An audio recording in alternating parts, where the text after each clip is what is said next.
Noticias 1 hablamos con Jaime Blanco Maya.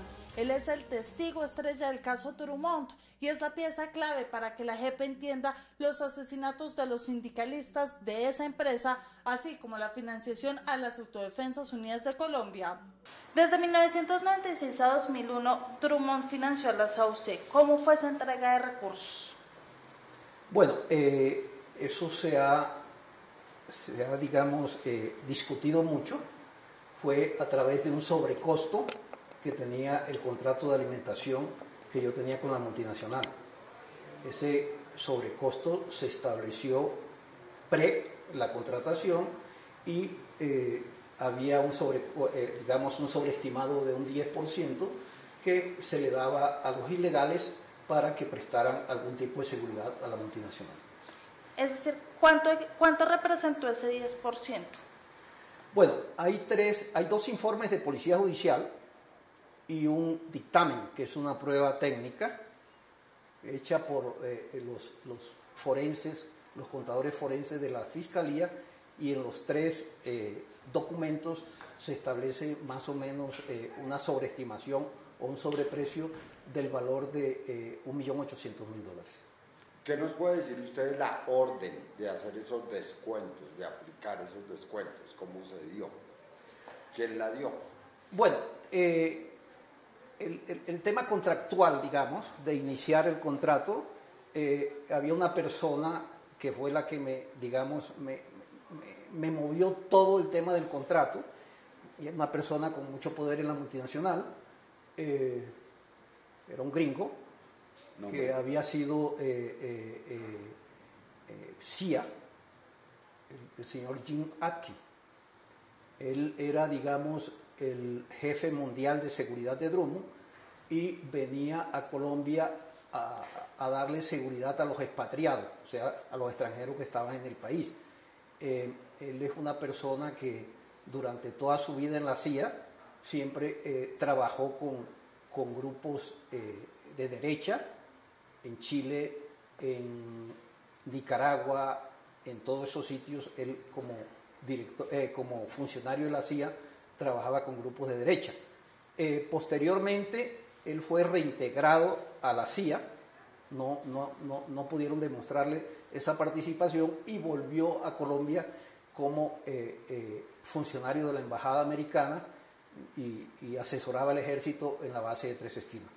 Digamos que esa es la persona con quien se estableció, con la que se cuadró, con la que se hizo todo el tema del sobreprecio para la financiación de los ilegales. ¿Esta persona lo llamó o usted llamó a Atkin?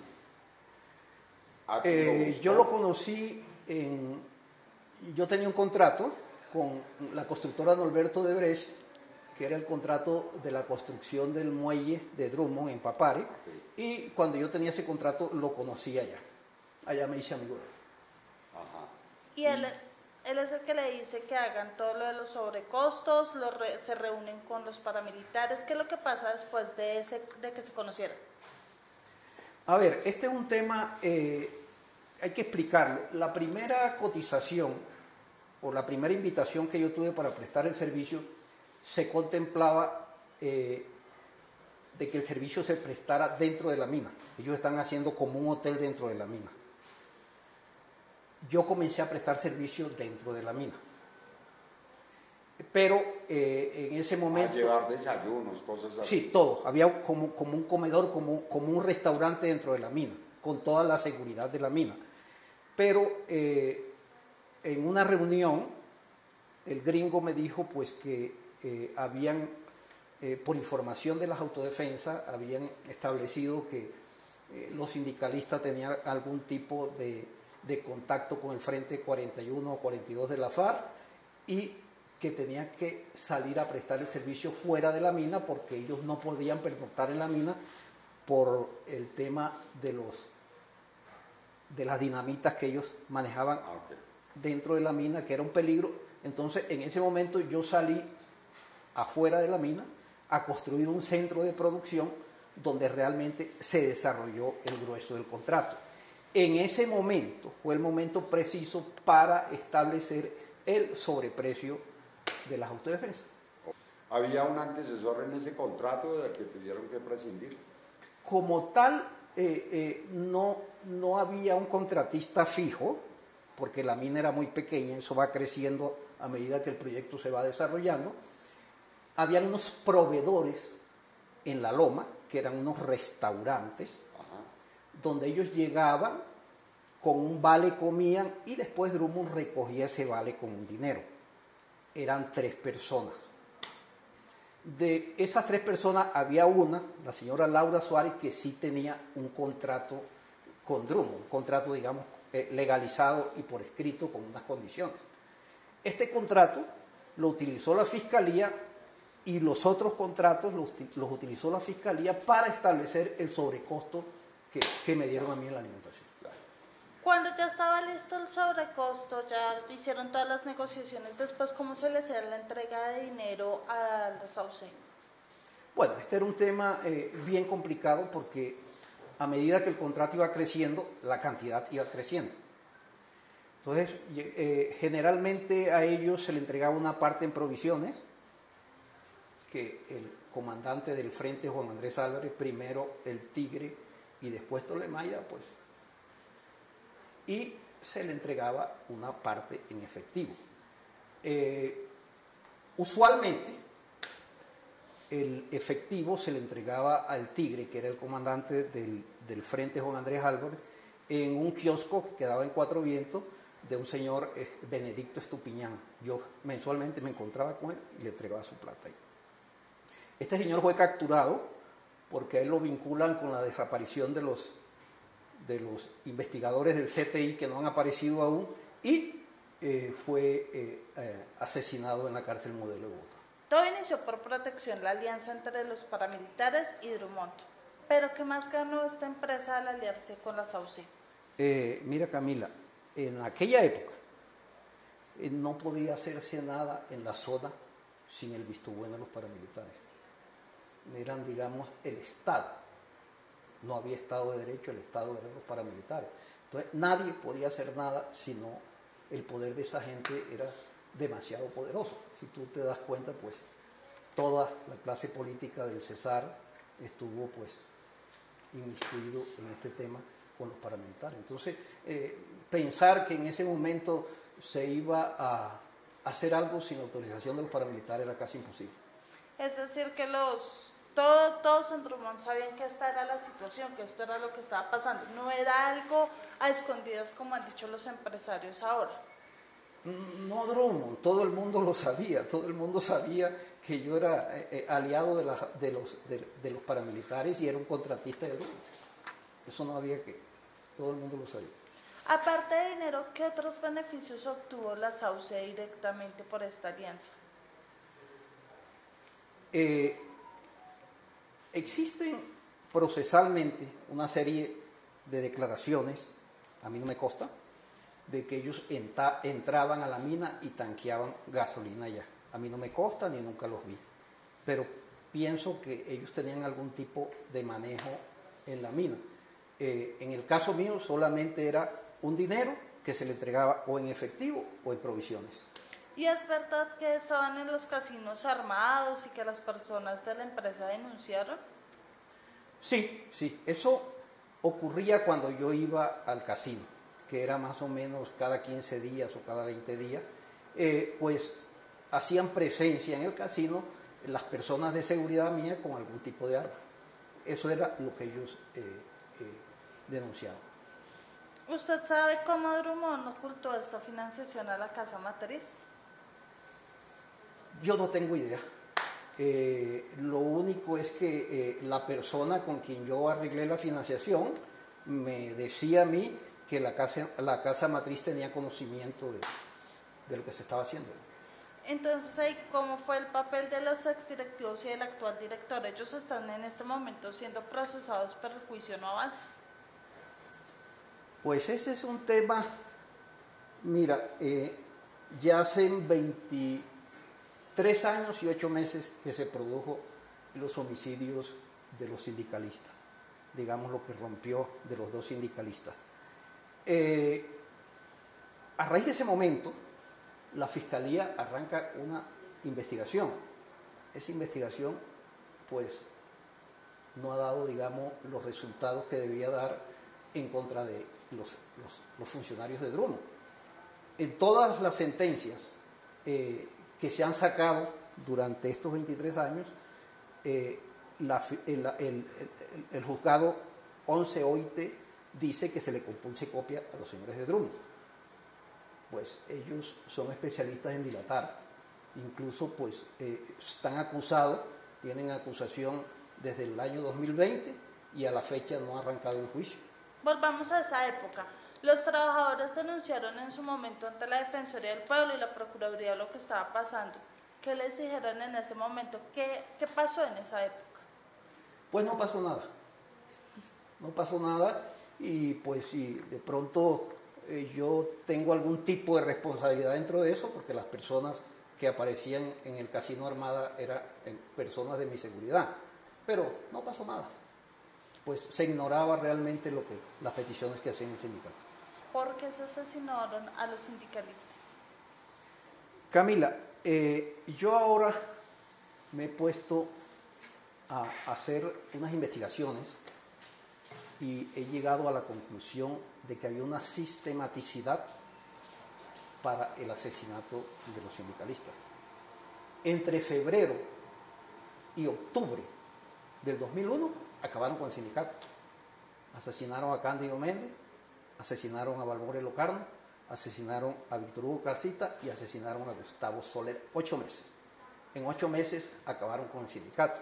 Entonces, a nivel autodefensa o a nivel mucho más encima de lo que yo manejaba, había una orden de exterminio del sindicato. Esos 4 delitos que se cometieron en 8 meses han sido los 4 declarados lesa humanidad por la Fiscalía General de la Nación. ¿Usted sabe quién dio la orden con los nombres de los sindicalistas que debían ser asesinados? Yo eso no lo tengo claro. Eso lo manejaba una persona, un empleado mío, con el gringo de la Drummond, con Mr. Jim Aki. Ellos fueron los que estuvieron, digamos, en ese tema. Incluso, pues, el día de los asesinatos, yo iba llegando a mi casa y recibí una llamada del gringo que estaba para esa fecha en Santa Marta. Y yo, Jaime, ¿cómo estás? Le digo, Don Jim, ¿cómo le va? ¿Supiste? Y le dije, no, ¿qué pasó? No, asesinaron a Locarno y a Orcasita. Yo sí tenía conocimiento, pues, de lo que las autodefensas iban a hacer con ellos y lo que se venía, pero yo no estuve, digamos, metido en ese tema de las minucias de cómo se hicieron las cosas. Y con ese trabajador que usted dice que sabía lo que iba a pasar, y con Atkins, ¿qué ha pasado en este caso, pues, por los asesinatos? Bueno, el trabajador, él fue condenado en el 2008, él aceptó cargo, más no le hicieron ningún tipo de rebaja, acaba de ser admitido en la JEP y le dieron la libertad, es Jairo de Jesús Chávez.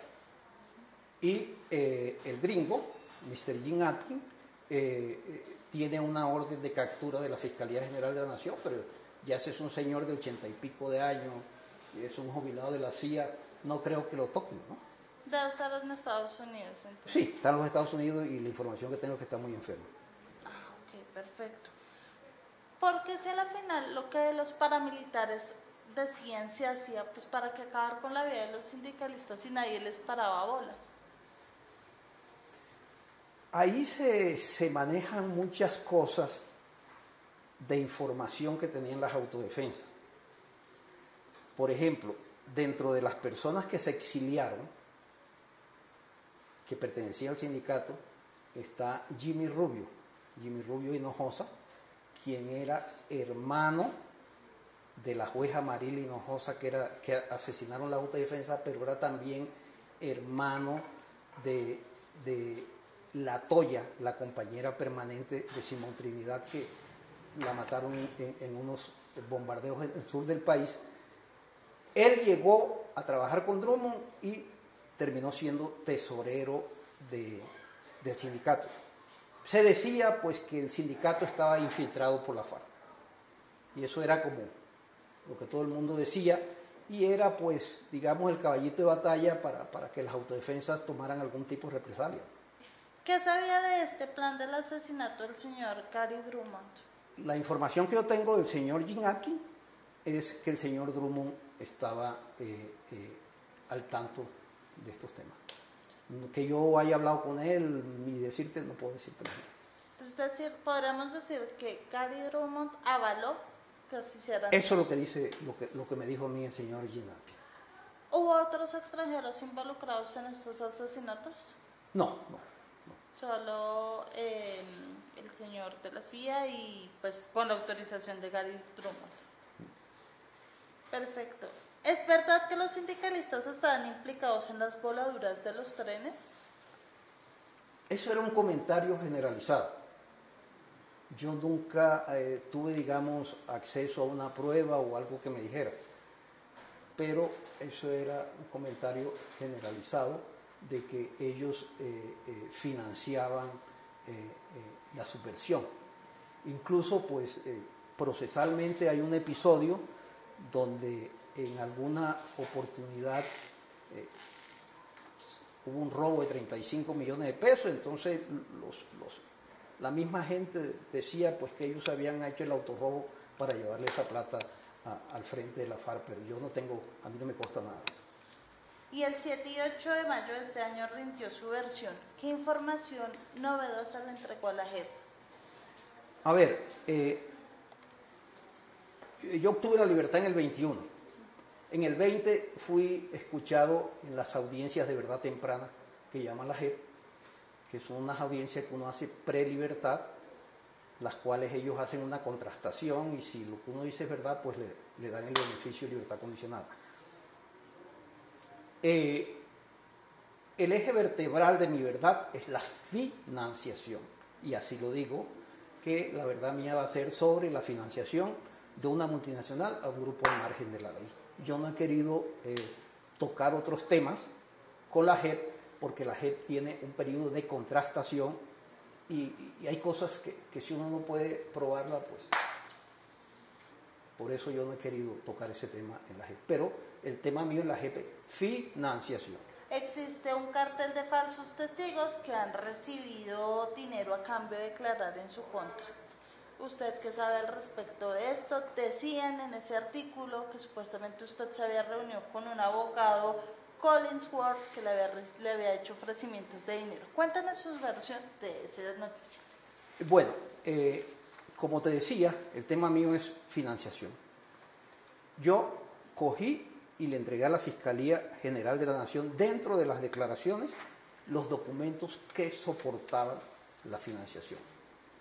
Con base a estos documentos se hicieron 2 informes de policía judicial y un dictamen, que ya es una prueba técnica. Entonces, ese caso para mí no opera porque la Fiscalía y la JEP reiteradamente ha dicho que todo lo que yo dije lo acomparsé con otro medio de prueba.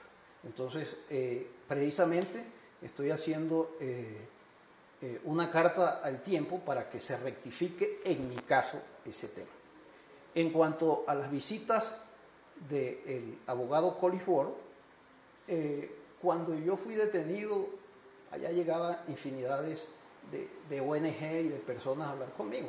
Él se presentó allá como un abogado representante de una ONG americana.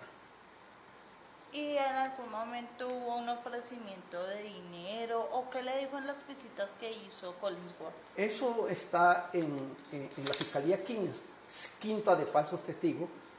Se adelanta un proceso en mi contra por una denuncia que hizo Jaime Bernal Cuellar en 2014 y eso no ha llegado a ninguna parte.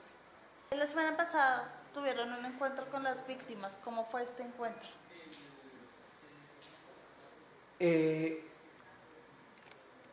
A ver, es algo muy difícil, muy complicado. Mirar tú a la cara a la persona que lesionaste no es fácil, pero dentro de la justicia transicional existe el tema dialógico, que yo lo inicié desde el año 20 en mi audiencia de verdad temprana, y ahí hemos ido como avanzando con las víctimas en ese tema. No es fácil, es un tema bien complicado y muy difícil de manejar. En las audiencias, las víctimas que le expresaron. Las víctimas lo que quieren realmente, y yo pienso que están muy bien enfocadas, es la verdad, que se sepa la verdad cómo fueron las cosas. Ese, digamos, es el pedido grande de las víctimas. Perfecto. Aparte, obviamente, del asesinato de los sindicalistas, del tema de la financiación, ¿en qué otras cosas los paramilitares le colaboraron a Drummond, por decirlo de alguna manera? Drummond tiene en Colombia cuatro empresas. Mina, pues ahí había una financiación a través mío por el tema de la comida. Transporte, que es ferrocarril, tengo entendido pues que tenían otro tipo de arreglo con las autodefensas. Puerto, que es donde se embarca el carbón, y la comercializadora. Yo te digo lo que yo hice, el resto yo no tengo conocimiento, pues intuía de que sí había unos arreglos diferentes al mío, pero yo no tengo, digamos, prueba de eso. Es decir, que la financiación a Drummond puede ser incluso mucho más grande para los paramilitares. Sí, yo estoy seguro de eso, de que habían otra fuente de ingreso de Drummond a los paramilitares. Doctor, pues evidentemente el caso avanza, pero no con la velocidad que se espera. Lo mismo está pasando en el caso Chiquita, las cosas no avanzan, las víctimas esperan respuestas. Pero, ¿qué pasa si se llega a demostrar la responsabilidad de estas empresas, si se llega a unas condenas? ¿Qué va a pasar con Drummond, por ejemplo, acá en Colombia? ¿Puede seguir operando? Pues yo no soy abogado, pero analizando el caso de Odebrecht, yo pensaría que en el momento de una condena ellos pierden la concesión. Pero bueno, los abogados son los que conocen eso, ¿no? En este proceso que está en juicio los presidentes de Drummond como empresa está vinculada como tercero civil responsable. Entonces no podría decirte qué alcance va a tener eso, pero la lógica me dice eso. Perfecto. Usted ahorita nos comentaba que todas las personas que de una u otra manera han participado han fallecido. ¿Quiénes son esas personas? Cuando yo llegué, habían 3 personas que suministraban alimentos, que era Laura Suárez, Hugo Guerra y otra persona que no recuerdo. En el 2002 asesinan a Laura Suárez y a Hugo Guerra. En el 2001 asesinan los 4 sindicalistas de lesa humanidad. Y después, en el mismo 2001, asesinan a Dinael, que fue el paramilitar que dirigió la operación. Asesinan a Benedicto Estupiñán, la persona con quien yo dejaba la plata. Asesinan a José Guerra Ortiz, que era un financiero. Asesinan a otro señor López, que era financiero.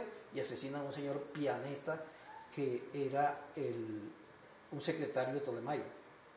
Cuando yo me di cuenta de todo eso, yo dije, pues, todas las personas que tienen algún tipo de conocimiento las están asesinando. Entonces yo me vine para Bogotá y estuve viviendo muy discretamente en un municipio del sur de la Sabana.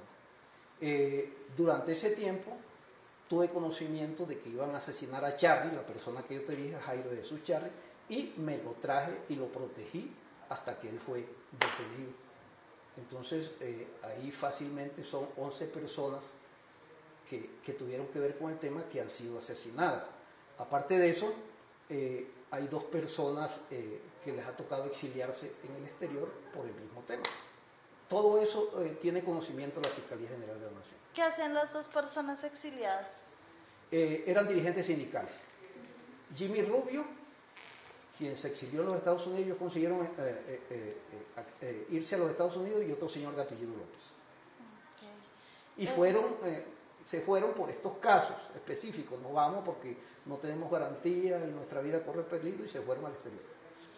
De esos 11 asesinatos que existieron, obviamente lo que le va a preguntar puede ser hilar muy delgado, pero ¿fue orden desde los paramilitares o eran unas órdenes desde más arriba para no dejar testigos?